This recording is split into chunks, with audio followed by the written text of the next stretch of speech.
Everybody, my name is Juana Arangure, and today we'll be talking about how unions help workers and how the unions have evolved over time.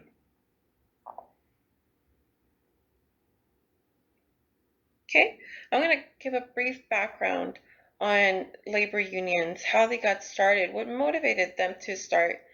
And after that, we will go on down the list. I've headlined these: Working in Silence, A New Voice, New Law, How Unions Help Employees, and then I'm going to give my conclusion.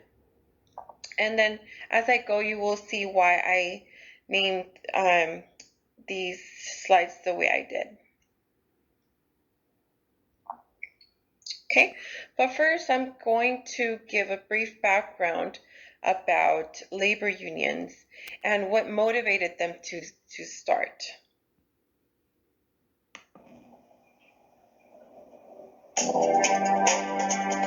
As America's industrial economy grew in the late 19th century, factories replaced farms, and workers struggled with long hours, low wages, and dangerous working conditions.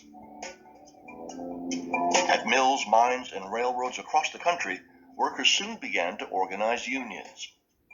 1870 is an important turning point. The census reveals for the first time that the majority of American men who work for a living work for someone else. So this old America of small businesses and farms is just starting to disappear. By the 1880s, things were moving very quickly and industrialization was underway. There were all kinds of new labor movements popping up. One of the first attempts to create a national labor organization started in 1869 with an umbrella group called the Noble Order of the Knights of Labor. Unlike most other organizations that excluded women and certain types of workers, the Knights of Labor was open to almost everyone. It's essentially a union of unions, and eventually has hundreds of member unions, eventually a membership of almost 700,000 by 1886, 1887.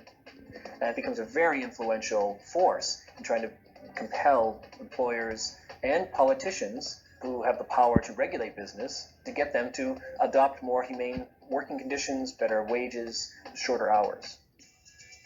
The Knights of Labor is designed to protect workers' independence, and it's designed to be open to everyone. There are only 4 kinds of people who are excluded from membership in the Knights of Labor: bankers, lawyers, liquor dealers, and professional gamblers.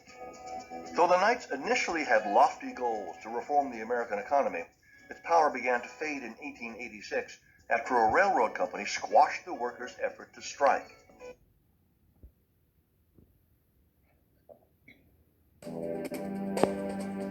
As America's Okay, and I will keep talking about the Industrial Revolution because it has like a key component as to why unions formed.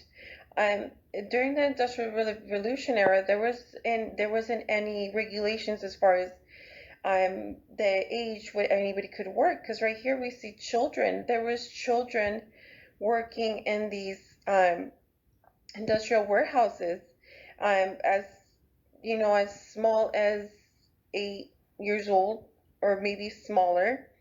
I apologize. And also they were working under very, very hazardous um, conditions because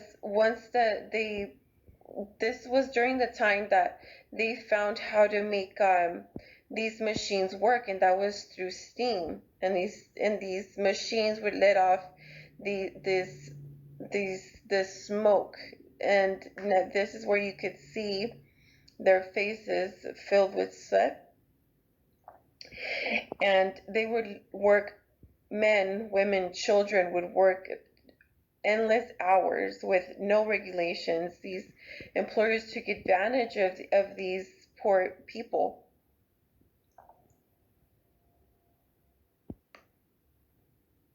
Okay, now we fast forward to 1935 when the National Relations Labor Association finally established, and unions were finally able to represent legally, because back then unions were formed like the Knights of Labor.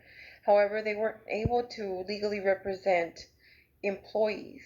So now in 1935, unions were finally able to um, represent employees.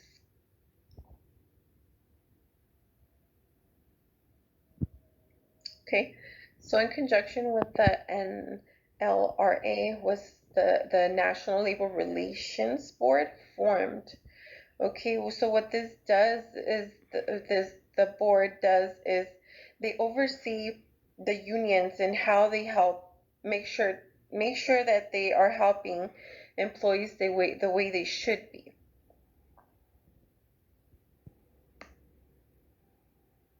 Okay, so how exactly do unions help employees?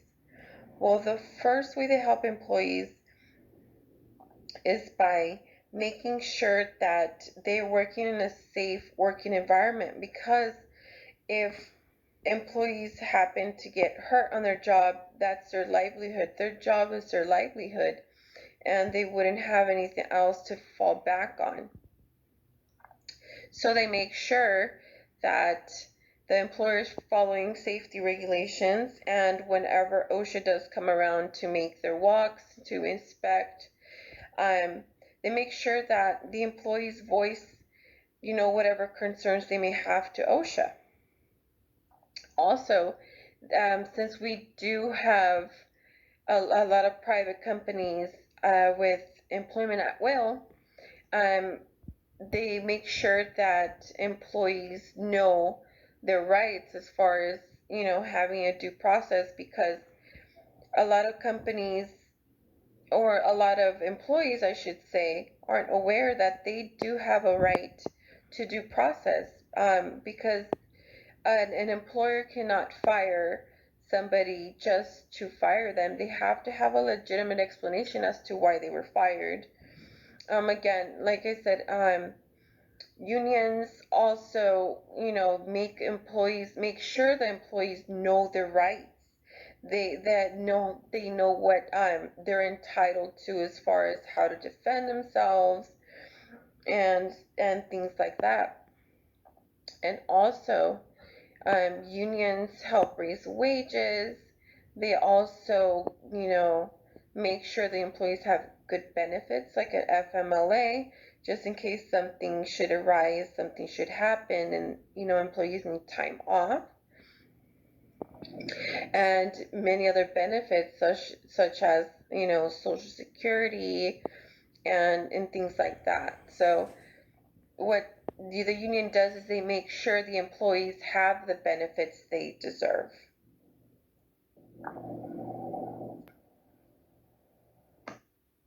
Okay, since the Industrial Revolution, unions have evolutionized to the point where now employees are able to stand up for themselves and have a voice, finally have a voice, and, they finally know their rights. And now, injustices at the hands of employers aren't as prevalent as before. It still occurs, but not as much as, as it did before. Now, like as I said, they have a voice. You know, unions have given employees the tools that they need in order for them to, stand up and defend themselves. And that's the most important thing that unions have done for these employees, which is more than anything, that can be explained, because now children have, the right to just be children. They don't need to worry about working in, these environments that they work them excessively to the point where they're just tired all the time, where they don't have a right to even take a break.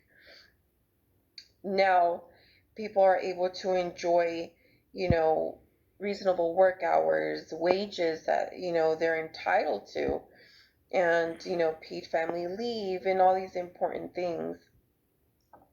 So now employees are stronger than ever, and now they're able to lead a healthy life, most importantly, because work does affect not just the person that's working, but also it affects everybody as a whole, as far as, co-workers, and it affects family life as well.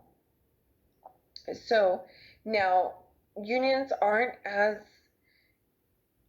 around anymore. However, they, like I said, they did leave very important tools for employees. And thanks for watching, guys.